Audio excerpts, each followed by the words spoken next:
Hi everybody, I'm Matrix, and we're going to continue our playthrough of Dark Souls 3, this time going into Irithyll Dungeon in the Profaned Capital at New Game Plus. So here's my build, and then we'll get moving after that.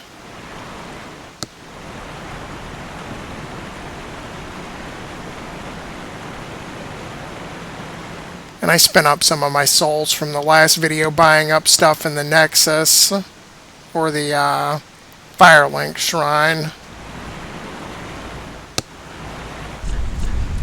Alright, let's get started.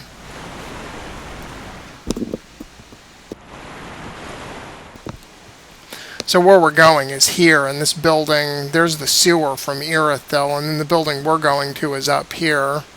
There's a bonfire in here, and then the dungeon's right after that.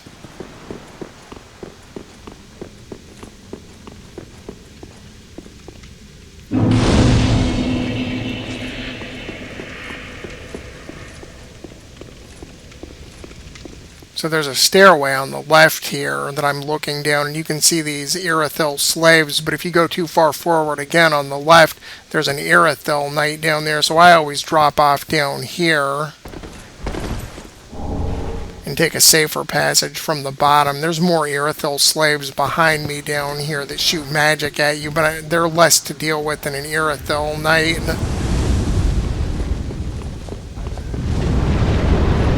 And the dungeon's right down these stairs, but we're going to get invaded by the Seeker of the Spurned from Dark Souls 2. You never actually run into him in Dark Souls 2, but you can buy up his armor.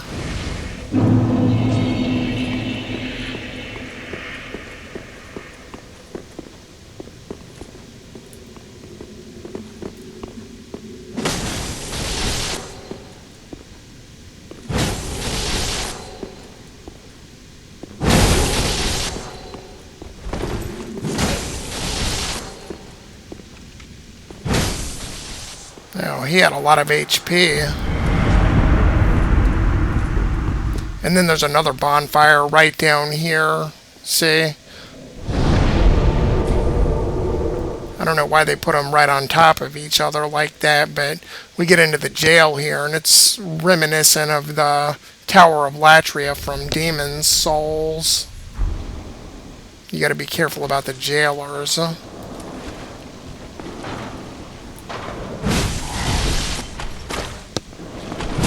If they look at you too long, your health drains. And I don't mean your health drains, I mean your actual health bar drains. It gets shorter until you get out of sight for a little while.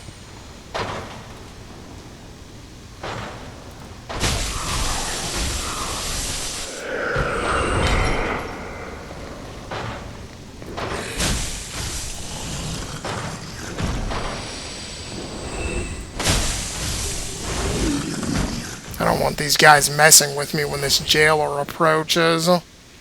As long as their sight is blue, you're okay, but as soon as it turns red, it means they're looking for you, and if they look at you for too long, your actual health bar drains down and gets shorter.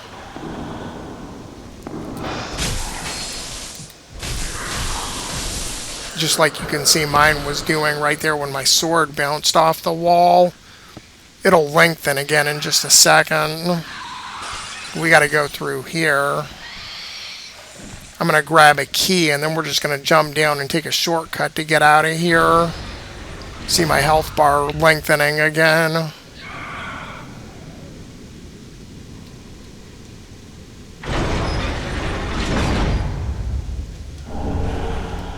So the Jailbreaker's key is a good way to skip past most of this area. And I don't like fighting these jailers because they're very difficult to deal with. If they hit you with their weapon, then you can get heavy and you'll start fat rolling, and like I said, if they look at you, it makes your health bar get shorter. So the Jailbreaker's key will open up this window here, and we can just go right out.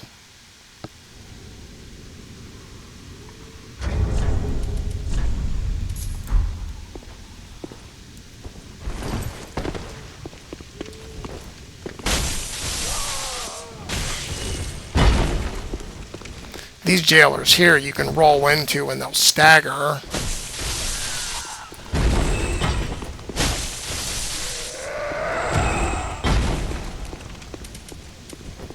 And there are a lot of mimics in this area too. You can see that when they're breathing.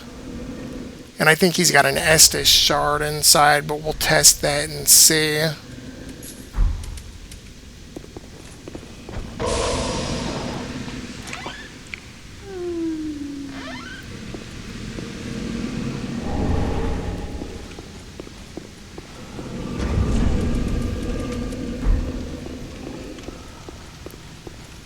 And then there's a whole group of jailers here. These guys don't drain your health when they look at you. They just attack you.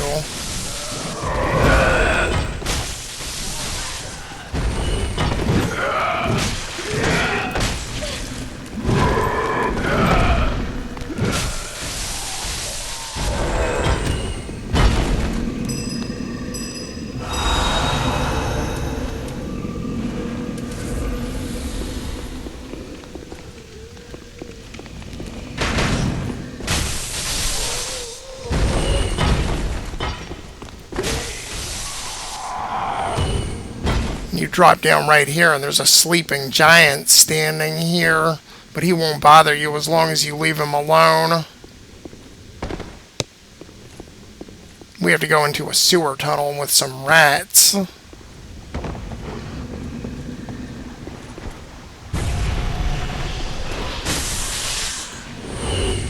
then some more rats will come out of this tunnel here on the right.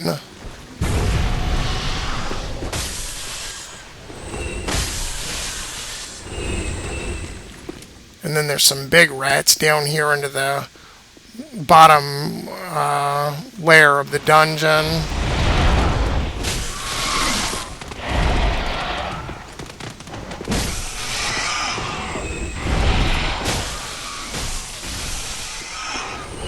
But there's a key that I want to pick up here. That's why I killed all the rats first, because as soon as you do this, a bunch of curse frogs come after you. And I didn't want to get pinned between them and the rats.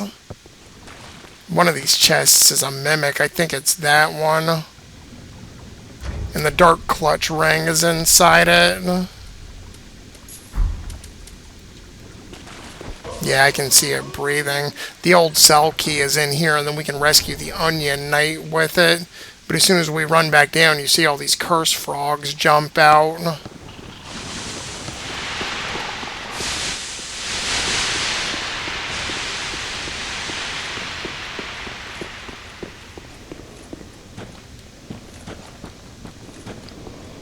And then in here, there's a whole group of jailers walking around in a big circle. But we'll avoid them for now. I'm going to cut off here over to the left and show you how you can get to Archdragon Peak. I'm not going to go there yet, but if you use the Path of the Dragon gesture right here next to this dragon, eventually you'll end up teleported over there.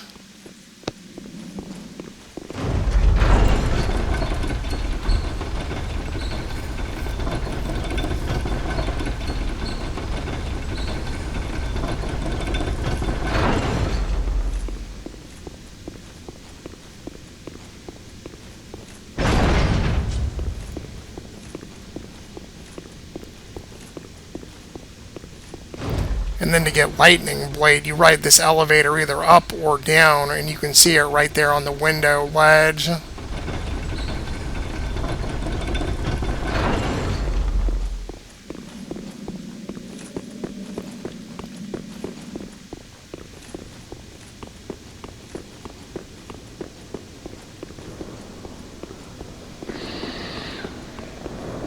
In here, in this room, you got a bunch of these sleeping, I guess, baby-headed monsters. I don't know what they are.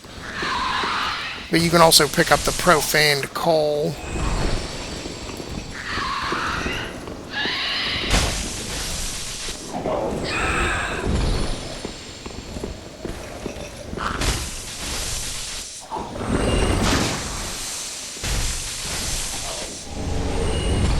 And then you can make, I believe, chaos weapons and dark weapons. As for the jailers, you can use these walls here to block their line of sight and then just run past all of them. Also, in that room, if you kill Alva, you can find his armor set.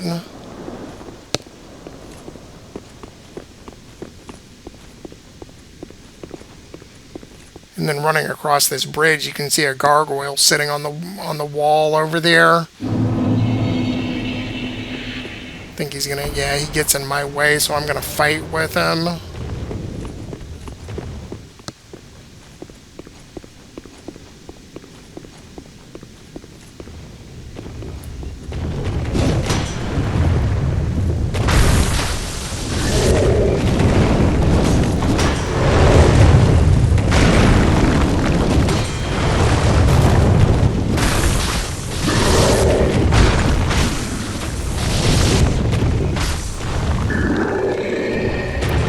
And then when you cross this bridge, you get straight into the Profaned Capital.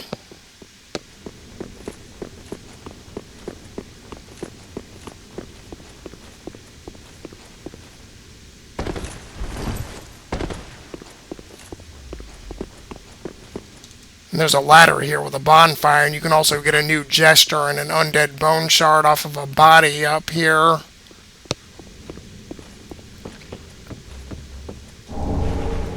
And you can see this body by looking at it that it's Laddersmith Gilligan from Dark Souls 2.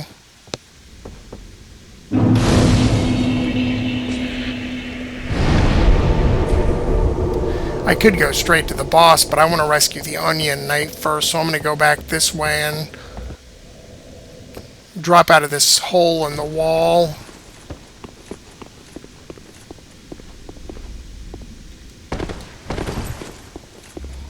And another gargoyle flies up over here, but I'm just going to run past him and not bother with him. He won't chase you into this building.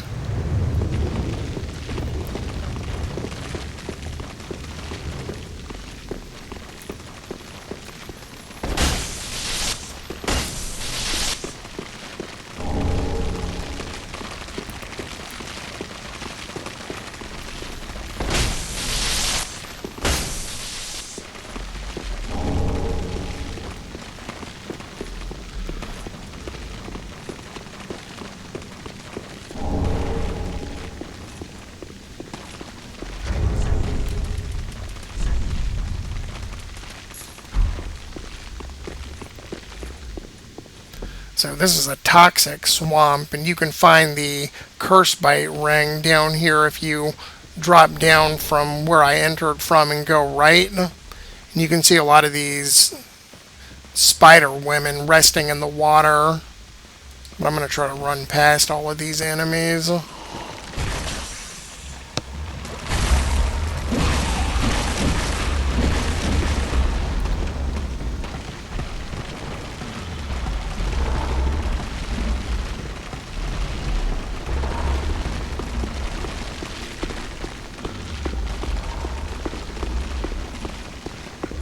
And if you drop down from up top up there, you can get Wrath of the Gods. But there's a wizard here that I'm going to fight with first.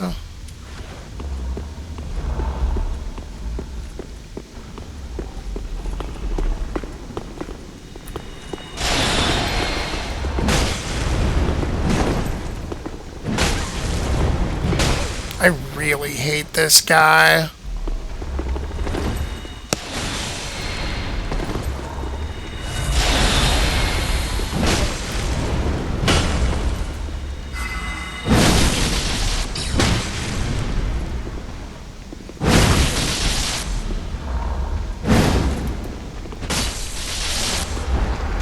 And you can get Logan's scroll from him.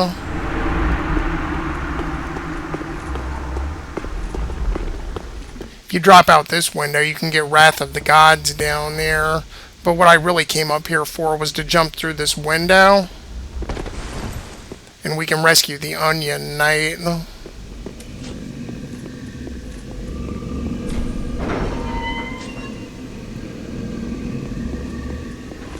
So I'm going to cut his dialogue out. Your reward for rescuing the Onion Knight is a Titanite slab, which is well worth it. And also you can find the covetous gold serpent ring in here.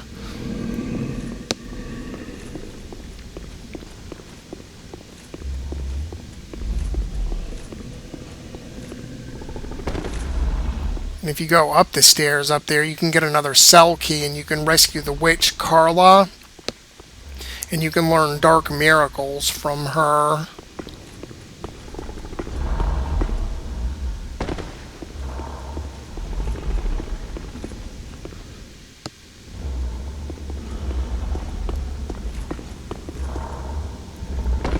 And this is the flame ring +1, so I wanted to pick that up.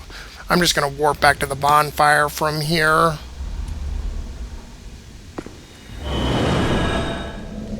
So from this bonfire here, the window behind me, we can climb down a ladder and then we'll get down to the boss that way. I've got the storm ruler equipped already, and the grass crest shield, you know, and the Chloranthy ring +3 so that my stamina can build up faster. Because using the weapon art on the storm ruler takes all of your stamina, and it pays to have it build up fast. So we're going to drop down right here, and this is another shortcut.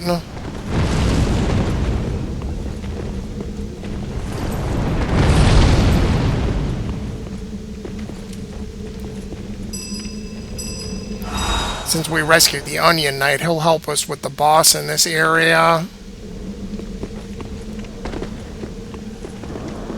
You can fight more of these jailer people, you know, and pick up some items, and I believe there's another mimic chest in here, but there's whole groups of them. I don't find it to be worth it, and you can also get attacked by a gargoyle going in the normal way.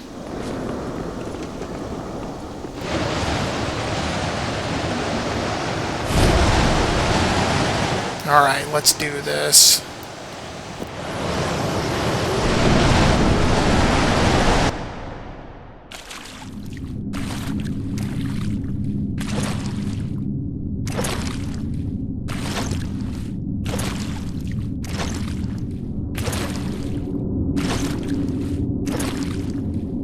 Yhorm, old friend.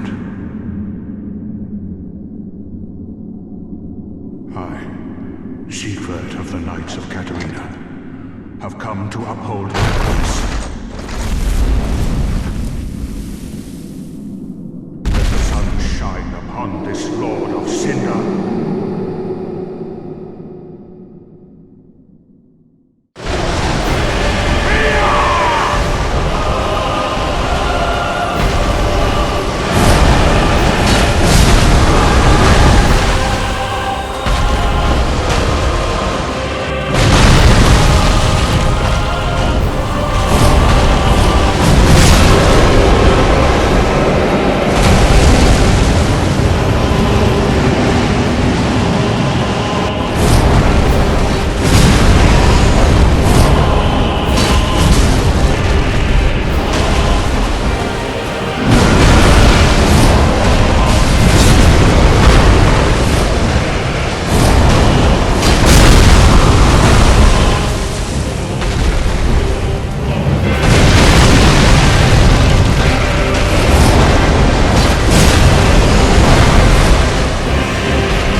It seems I am in your debt once again.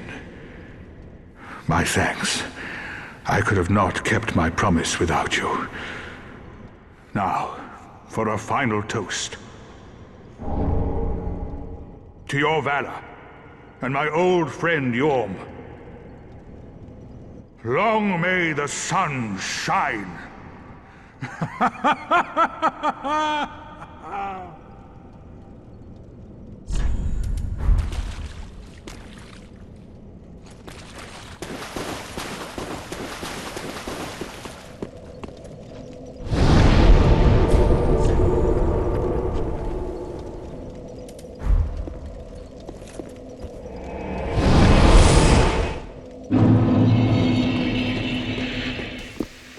Ordinarily, Emma teleports you to the dancer's hallway. I don't know why she didn't this time.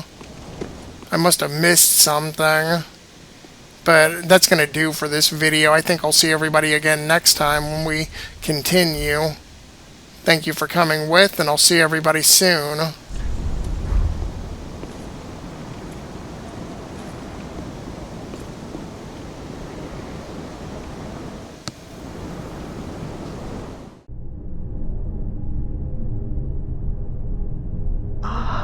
Unkindled one. The fire fades and awaits its one last reward.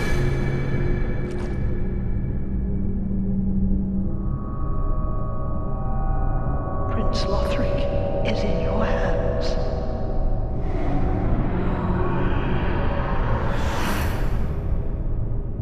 Please save his soul.